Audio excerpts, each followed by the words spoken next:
Selamat pagi adik-adik, ketemu lagi dengan Mbak Puspo. Pagi hari ini Mbak Puspo mau tanya dulu, siapa yang bangun pagi sudah berdoa? Hebat, sudah berdoa semua. Kita pagi hari ini mau memuji Tuhan bersama-sama. Seperti mentega dengan roti. Sudah pada sarapan belum? Oh, ada yang sudah sarapan. Hari ini sarapannya apa? Oh, ada yang bilang nasi goreng. Ada yang roti sama apa? Oh, sama mentega. Seperti pujian berikut ini. Mari kita puji Tuhan. Ayo bangkit berdiri seperti mentega dengan roti. Yuk.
Kebaktian sekolah minggu dengan doa. Mari Mbak Puspo hantarkan.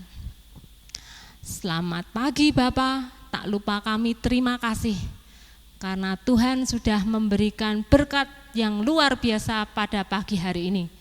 Kami bisa bersama-sama dengan teman-teman kami yang lain menghirup udara yang segar, mengikuti sekolah minggu pada pagi hari ini.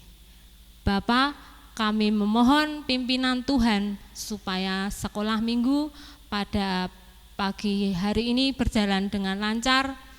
Kami Allah mampukan untuk mengikutinya dengan baik, mendengarkan firman Tuhan, bersukacita dalam puji Tuhan.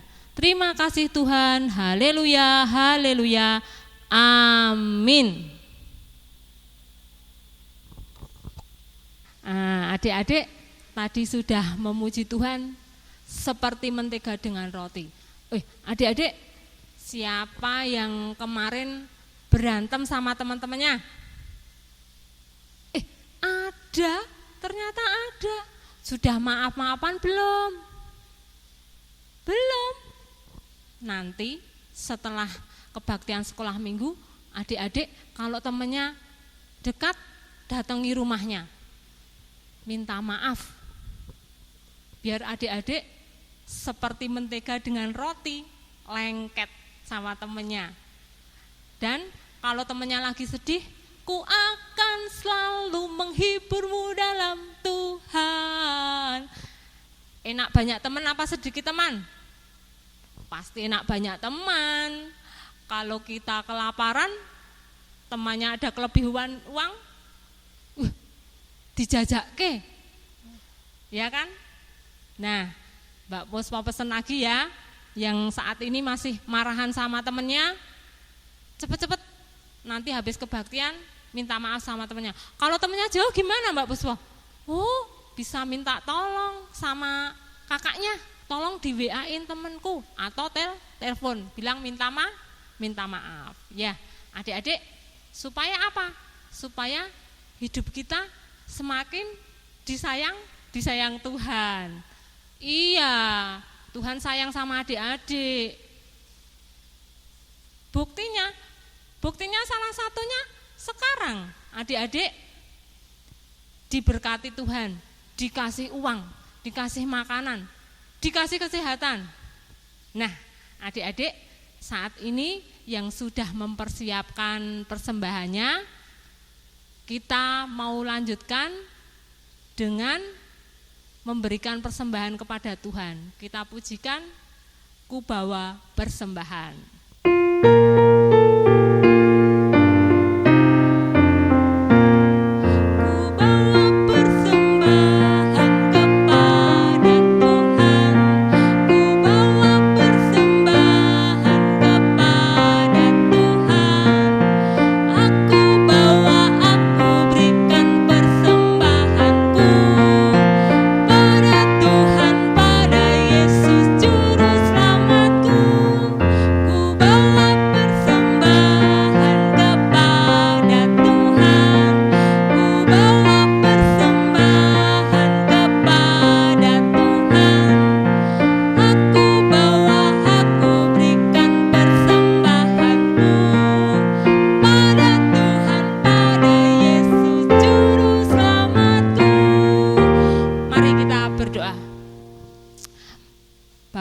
Kembali kami menghadap Tuhan, menghaturkan persembahan ini, kiranya Tuhan berkenan menerimanya.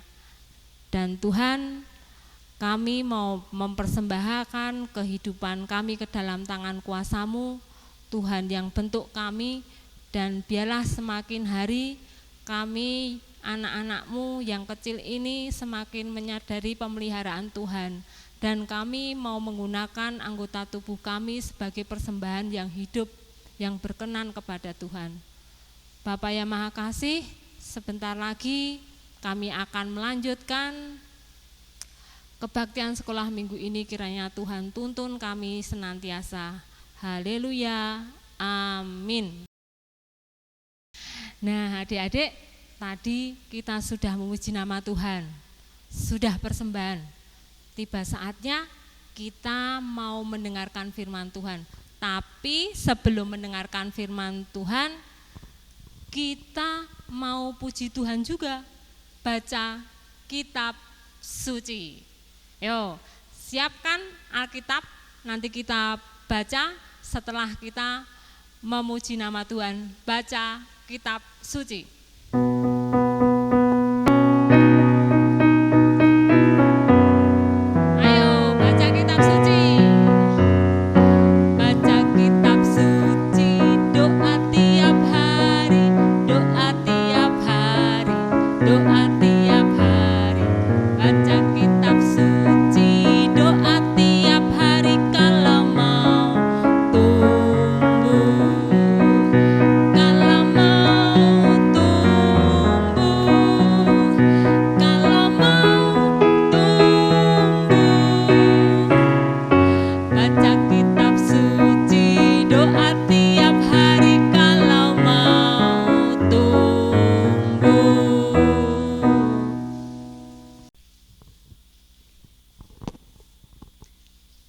Shalom adik-adik. Saatnya kita mau mendengarkan firman Tuhan pada hari ini. Ya, sebelum mendengarkan firman Tuhan, mari kita bersama-sama berdoa. Tuhan Allah Bapa kami yang bertata dalam kerajaan surga, Maha Mulia, mengucap syukur Tuhan, Engkau memberkati kami di dalam kegiatan kami kebaktian sekolah minggu pagi ini dari awal sampai saat ini. Sebentar Tuhan kami mau mendengarkan firman-Mu Tuhan, kiranya Engkau hadir di dalam hati anak-anak-Mu, sehingga pada saat ini kami boleh mengerti akan firman-Mu pada hari ini. Terima kasih Tuhan, berfirmanlah kami bersiap untuk mendengarkan. Haleluya, amin. Ya, adik-adik, kita akan bersama-sama membaca dari Kisah Para Rasul 11, ayat yang pertama sampai dengan ayat yang ke-18. Sudah siap semuanya ya? Kita akan baca bersama-sama. Kisah Para Rasul 11 ayat yang pertama sampai dengan ayat yang ke-18. Petrus mempertanggungjawabkan baptisan Kornelius di Yerusalem. Rasul-rasul dan saudara-saudara di Yudea mendengar bahwa bangsa-bangsa lain juga menerima firman Allah. Ketika Petrus tiba di Yerusalem, orang-orang dari golongan yang bersunat berselisih pendapat dengan dia. Kata mereka, "Engkau telah masuk ke rumah orang-orang yang tidak bersunat dan makan bersama-sama dengan mereka." Tetapi Petrus menjelaskan segala sesuatu itu berturut-turut katanya, "Aku sedang berdoa di kota Yope. Tiba-tiba rohku diliputi kuasa ilahi dan aku melihat sesuatu penglihatan, suatu benda berbentuk kain lebar yang bergantung pada keempat sudutnya, diturunkan dari langit sampai di depanku. Aku menatapnya, dan di dalamnya aku lihat segala jenis binatang berkaki empat, dan binatang liar, dan binatang menjalar, dan burung-burung. Lalu aku mendengar suara berkata kepadaku, 'Bangunlah hai Petrus, sembelihlah dan makanlah.' Tetapi aku berkata, 'Tidak Tuhan, tidak, sebab belum pernah sesuatu yang haram dan yang tidak tahir masuk ke dalam mulutku.' Akan tetapi untuk kedua kalinya suara dari surga berkata kepadaku, 'Apa yang dinyatakan halal oleh Allah, tidak boleh engkau nyatakan haram.' Hal itu terjadi sampai 3 kali. Lalu semuanya ditarik kembali ke langit. Dan seketika itu juga 3 orang berdiri di depan rumah, di mana kami menumpang. Mereka diutus kepadaku dari Kaisaria. Lalu kata Roh kepadaku, 'Pergi bersama mereka dengan tidak bimbang.' Dan 6 saudara ini menyertai kami ke dalam rumah orang itu. Dan ia menceritakan kepada kami bagaimana ia melihat seorang malaikat berdiri di dalam rumahnya dan berkata kepadanya, 'Suruhlah orang ke Yope untuk menjemput Simon yang disebut Petrus. Ia akan menyampaikan suatu berita kepada kamu yang akan mendatangkan keselamatan bagimu dan bagi seluruh isi rumahmu.' Dan ketika aku mulai berbicara, turunlah Roh Kudus ke atas mereka, sama seperti dahulu di atas kita. Maka teringatlah aku akan perkataan Tuhan, 'Yohanes membaptis dengan air, tetapi kamu akan dibaptis dengan Roh Kudus.' Jadi, jika Allah memberikan karunia-Nya kepada mereka sama seperti kepada kita pada waktu kita mulai percaya kepada Yesus Kristus, bagaimanakah mungkin aku mencegah dia?" Ketika mereka mendengar hal itu, mereka menjadi tenang, lalu memuliakan Allah, katanya. Jadi kepada bangsa-bangsa lain juga Allah mengaruniakan pertobatan dan memimpin hidup mereka.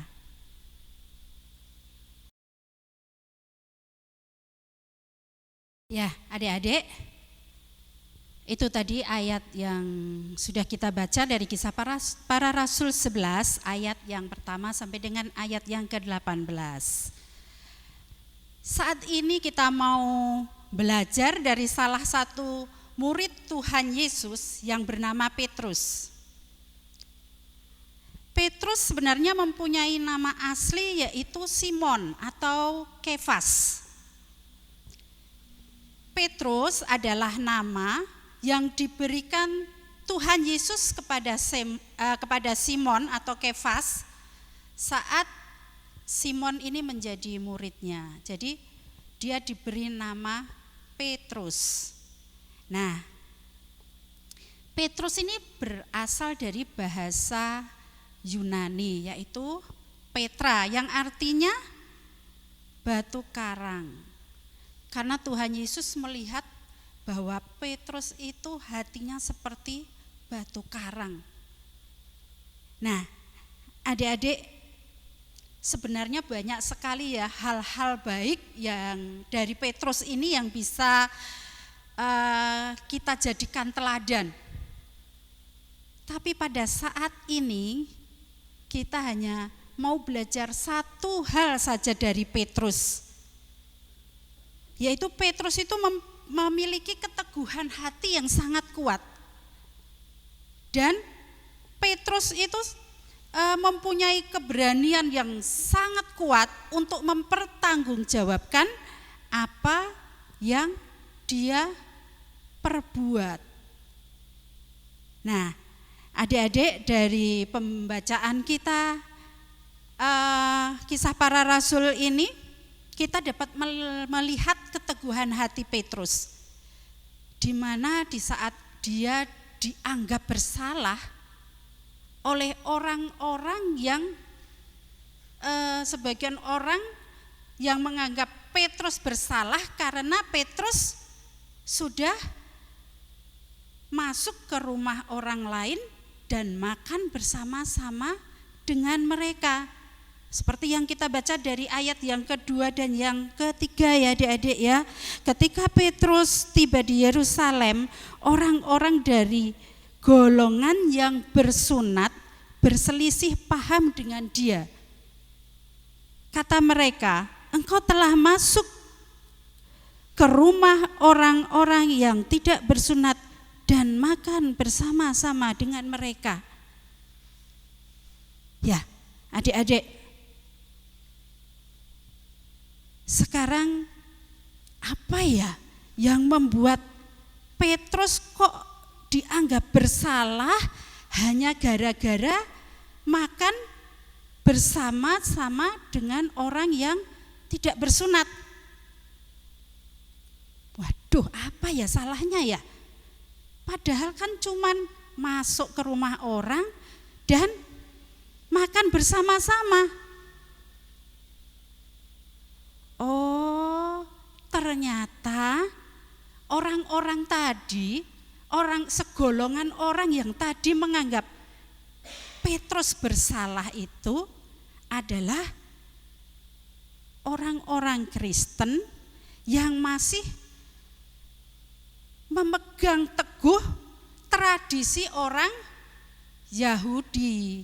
Apa ya tradisinya?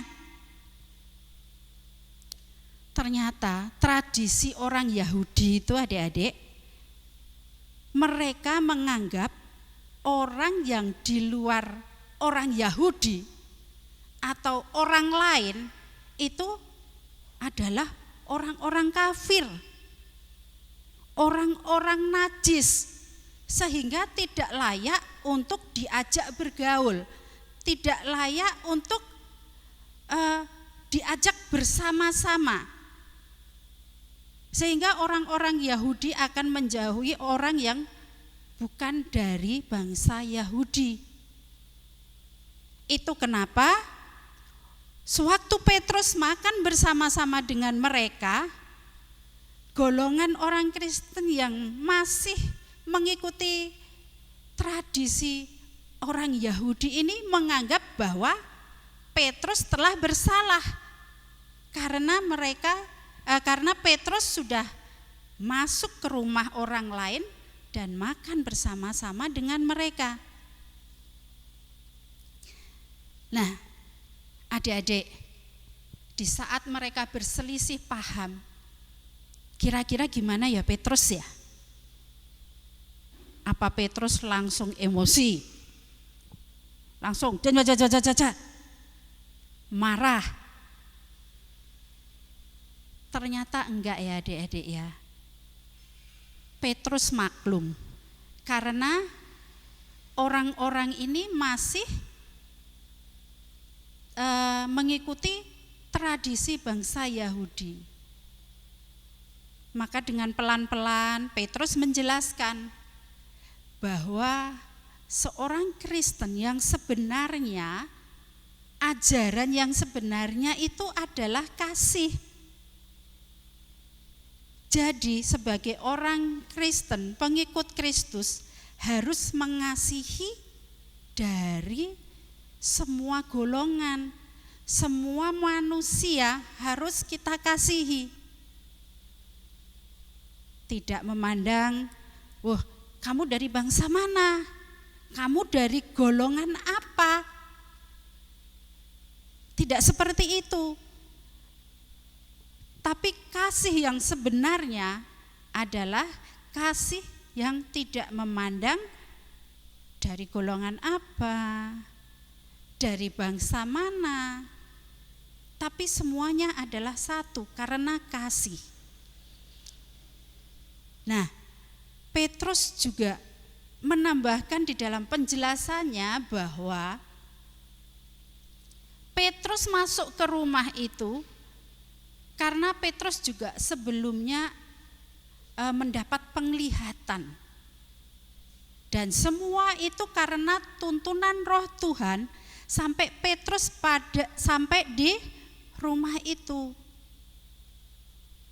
Petrus menyampaikan bahwa mereka yang dianggap orang lain, orang-orang yang tidak bersunat, yang dianggap kafir ataupun najis, mereka juga berhak untuk mendapatkan karunia Tuhan. Sama seperti waktu mereka pertama kali menerima Tuhan Yesus. Nah, itu adik-adik ya, seperti di dalam firman ini, akhirnya segolongan orang tadi yang pada awalnya menyalahkan Petrus, setelah Petrus menjelaskan semuanya, mereka menjadi mengerti bahwa di dalam Tuhan itu tidak ada yang najis. Semua orang itu sama, berhak untuk mendapatkan keselamatan. Demikian adik-adik firman kita pada hari ini. Kiranya firman Tuhan ini dapat menguatkan iman kita kepada Tuhan. Oke, sampai jumpa. Adik-adik pernah enggak di sekolah ditanyain bu gurunya? Yang adik-adik TK ditanya, kamu sudah bisa nulis huruf A belum?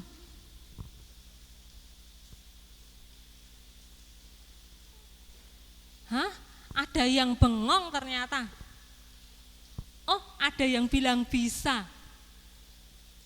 Terus gurunya sama yang bisa tanya lagi, coba huruf A itu bagaimana cara menulisnya? Terus yang bisa bilang, oh kayak huruf C dulu, terus dikasih garis lurus. Wah, ada yang bilang seperti itu. Jadi anak TK itu kadang bisa menjawab pertanyaan karena dia sudah bisa melakukan menulis huruf A. Nah, adik-adik seperti firman Tuhan tadi, apa yang dilakukan Petrus ketika orang lain tidak setuju dengan apa yang dilakukannya. Apa yang dilakukan Petrus? Menjawab, menjelaskan supaya orang yang bertanya jadi tidak penasaran, jadi tahu kenapa, bagaimana, gitu ya. Nah, adik-adik, Mbak Puspo ingatkan, sekarang adik-adik itu masih banyak yang sekolah, oh sudah banyak yang tatap muka ya. Ya suka kan? Iya, kalau ada yang enggak tahu tentang pelajaran, langsung tunjuk jari. Bu guru, saya mau tanya. Iya. Terus, ada suka yang online. Kenapa? Oh, kalau bosan online dimatikan ya. Laptopnya dimatikan. Enggak boleh gitu ya. Adik-adik enggak boleh gitu. Tetap harus on, waktunya belajar harus belajar. Supaya apa? Supaya kalau ada yang tanya bisa menjelaskan, ya. Kita mempelajari hari ini apa yang disampaikan oleh Bu Eris tadi tentang tokoh Petrus yang berani mempertanggungjawabkan apa yang sudah dikerjakannya. Adik-adik juga begitu ya. Jadi pelajar harus belajar. Waktunya belajar, waktunya bermain, boleh juga bermain, tapi ingat waktu. Hebat. Kita puji Tuhan, ku bersyukur, karena kita harus bersyukur sama Tuhan. Adik-adik sudah diberi kesempatan Tuhan untuk sekolah, harus gunakan dengan baik. Oke? Oke, anak hebat semua. Kita puji Tuhan, ku bersyukur.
Kami selalu bersyukur atas segala berkat-Mu, terlebih saat pagi hari ini Tuhan beri kesempatan bagi kami untuk mengikuti ibadah sekolah minggu pada pagi hari ini. Tuhan, kami bersyukur atas setiap berkat yang Tuhan berikan bagi kami, atas setiap kesehatan yang Tuhan berikan bagi kami. Kami berdoa buat keluarga kami, kiranya juga Tuhan lingkupi dengan kesehatan. Tuhan berkati kedua orang tua kami. Tuhan juga memampukan kami untuk menyerap setiap materi pelajaran yang diberikan oleh Bapak Ibu guru kami. Mampukan kami menjadi pelajar yang baik, tahu waktu kami harus belajar dan tahu waktu ketika kami harus bermain.